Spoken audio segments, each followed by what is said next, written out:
नमस्कार. सर्व लाडकी बहिणींसाठी एक आनंदाची बातमी आली आहे. ज्यांनी कुणी आतापर्यंत लाडकी बहीण योजनेची ई-केवायसी केलेली नाही, त्यांना केवायसी करण्यासाठी मुदतवाढ दिलेली आहे. किती आहे शेवटची तारीख हे आपण या व्हिडिओत जाणून घेऊया.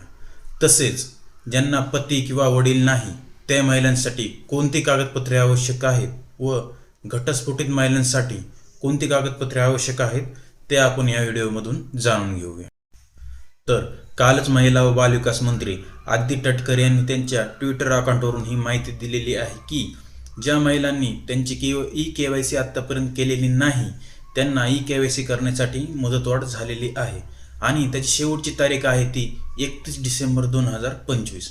तरी ज्या महिलांनी आत्तापर्यंत केवायसी केलेली नाही त्यांनी 31 डिसेंबर 2025 पर्यंत त्यांची ई-केवायसी पूर्ण करून घ्यावी व ज्या महिलांना पती किंवा वडील नाही त्यांनी त्यांचा मृत्यू प्रमाणपत्र अपलोड करायचा आहे व ज्या महिलांचा घटस्फोट झालेला आहे त्या महिलांना त्यांचा घटस्फोट प्रमाणपत्र अपलोड करायचा आहे.